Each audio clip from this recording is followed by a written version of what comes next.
Hey, this week on Rebooked, we take a look at the original NWO angle and how we would have done it different.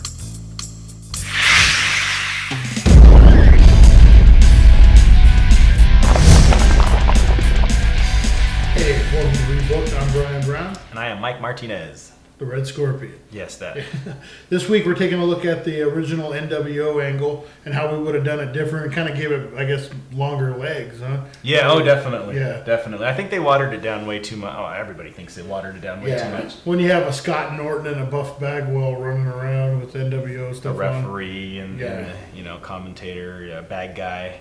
Yeah. It was way too overdone. I think basically I would have done kind of the scenario the same with Hogan, Nash, Hall. Everything. The Bash of the Beach, everything the same.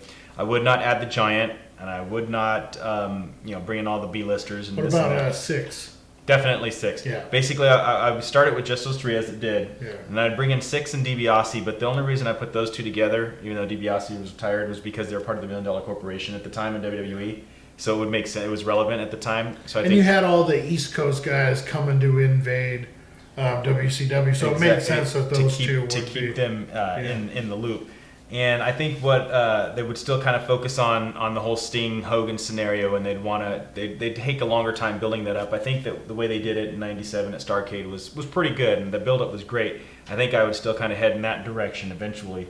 One of the things that I would also do is I'd put Giant, DDP on Sting's side in WCW, and maybe even throw in Luger and Flair.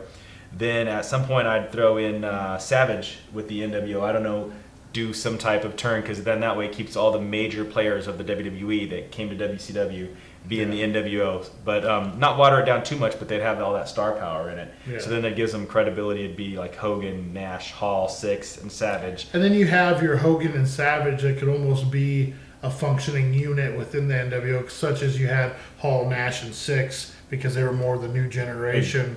And so you got your followers from the Mega Power days, your followers from the Wolfpack or the newer generation days or whatever. So it makes sense. And then Team WCW, Sting, DDP, Giant, Luger, and Flair. Those guys were the biggest guys in WCW at the time. I totally wouldn't bring in Bischoff at the time. No, I think they did that way too. Yeah. If they do it at all, do it way later. But I think that was kind of overdoing it. He was another guy that I think really watered it down. They can stretch it out. The longevity of it would basically just be NWO trying to run ramshot over everybody. Maybe do the attacks the same they did. Would you do the same? Keep Sting out that long, and build up the anticipation. Definitely, and then bring him back in black and white so everybody thinks he's part of NWO and he doesn't say anything. Yeah, that would all remain the same. I think I would totally keep. Like I said, I still have the NWO running rampant, destroying the Nitro set, throwing Rey Mysterio into the trailer, and, doing all that kind of stuff that they did for the pretty much year that they did it. One of the other things I would do is have Hogan as the champ. I'd have the Outsiders as the tag champs. I'd have 6 as the Cruiserweight champ and Macho as the U.S. champ. So they have the dominance of all the titles, but basically not just to focus on the NWO ruling everything, but it then would give WCW something more to fight for. They're fighting for their own existence at this point. Now they're fighting for all the belts because the NWO has them. Yeah, and you line up feuds with all the faces for a long time coming. You have, And so eventually at some point the NWO starts dropping the titles or they get them back or whatever, but it brings the longevity to it. Basically how I would culminate it would basically be at Starcade 98 or 99. I'm not sure how long we could stretch it out for. But I would. And would you keep NWO as dominant as they were? Or would you have them dropping it? Because that's one thing. No, I'd keep them on. I'd keep them as dominant as possible. But like I said, they could drop a title here and there, maybe win it back. At some point, 6 is going to be fired. That's still going to happen. So I'd bring in Kurt Hennig and replace him. Would you do the same Horseman smas that they did? It'd probably fit, in terms of Hennig turning on Flair and slamming his head in the door. Because that was one feud that I didn't think really got the legs that it deserved, was the Hennig Flair feud. I thought that was. I would totally, and that would be perfect, because then you got Hennig, who's also a former WWE guy, and he's going to have that credibility with the NWO now. Yeah. And then you got the Horsemen, so you've got these different angles of people that can fight. And you could bring in. I think at that point they had turned DiBiase face, so you bring in Rude still. Yeah, I would fade DiBiase out. I don't know that I'd ever put him with the Steiners. Yeah. I thought that was kind of cheeseball. Yeah, it really was. I think that I just have a stipulation where if Six loses or someone loses, then DiBiase has to leave the company or whatever, you know, and really kind of fade him out. I think bringing him in with Six in the beginning with all the guys coming from WWE is important because of the and whole it made surprise. sense because the financing, where were they getting the money? Because so they got it from the $1 Million Man. Yeah, exactly. So the storyline played perfectly, but at some point it runs stale in my opinion, and I'd never turn them face.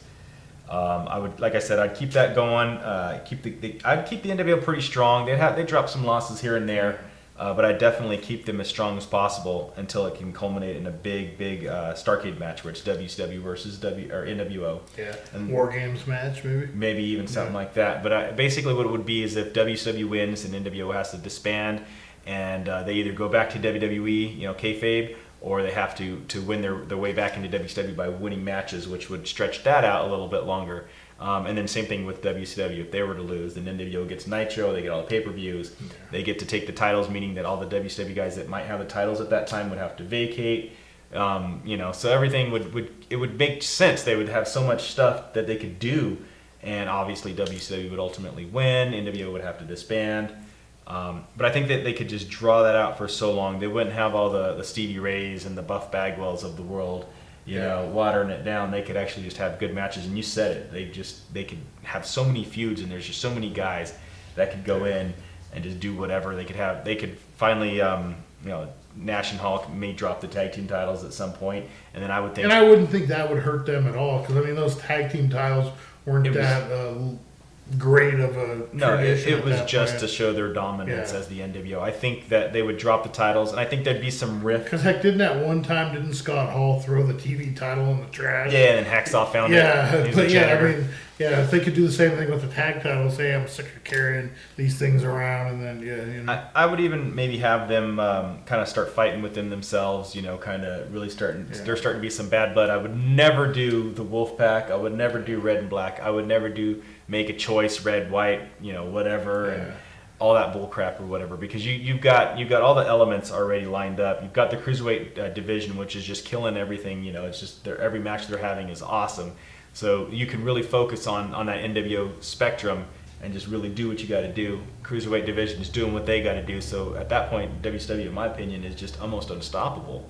Yeah. But I think when it finally does end and everybody has to, Hogan turns back to red and yellow because the fans cry for him. We want you back, Hulkster. And he does that. Nash and Hall would do a program against one another because they would get jealous. So I was a better half of the tag team. Blah blah blah. Everybody's kind of doing their own thing, going their own direction, and then the question basically arises: would WCW have been purchased? Would they have had some legs to stand on at that point if they were still getting ratings, if they were still drawing money, if they were still competing with WWE at that high level?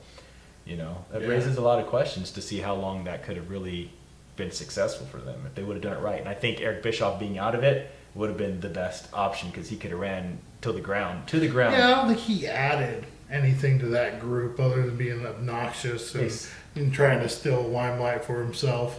Basically. Yeah, I'm the cool boss. Yeah. No, you're not. Not really. Yeah. And which was a weird feud was when he came out as the NWO whatever guy. Is that whole Piper, that was weird. Yeah, I'm up at his house and he refuses to talk to me. I don't think we can. And the whole time Piper's, you weren't at my house, and it was just it's a weird. They would. That's another guy. They would still bring Piper in, and he would feud with Hogan. I was actually at that Halloween Havoc where he came out when he made his return to WCW, or I don't know if it was his return, but. Yeah, I think it was at that point. Yeah, that place blew up as soon as you heard the bagpipes. Because he was just doing the commissioner gig in WWE at the time, right? Yeah, and no one had a clue. It was really the days before internet sites or whatever, so no one had a clue. Yeah, and all of a sudden you just hear the bagpipes, and that place blew up. I remember leaving just pumped. Oh my God, Piper! And there was still some money to be had there between the two. I mean, they were older, but still, they wouldn't definitely been a main event. They wouldn't have had that long of a match, but they still would have fought. I still would have put Hogan and Piper, and maybe even Savage and Piper, and just kind of keep things going, keep some programs going with that. Just maybe not have it for as long as they did, but Yeah. there was definitely some guys that could come in. I'm not sure that I would bring Warrior in to fight Hogan again. Nah. I think I'd stay away from that as well. And then towards the end of the NWO run, maybe even throw Goldberg in there, because at this point he's starting to come up.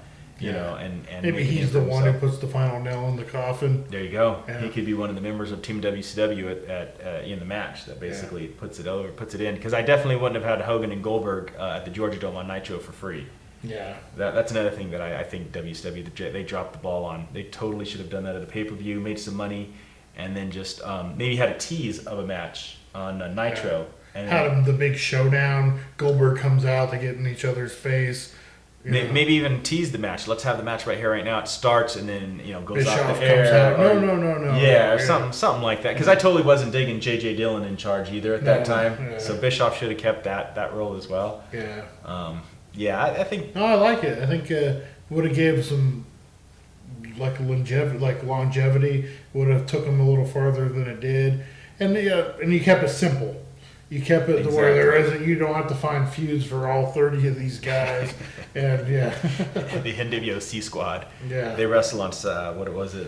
Saturday WCW. night. No, WCW Pro. Oh yeah, 4 a.m. on your local syndication station. Yeah. All right, so that was Rebooked. You got any comments? Please be sure to put them down below. Like and subscribe, and we'll see you on the next one. See ya.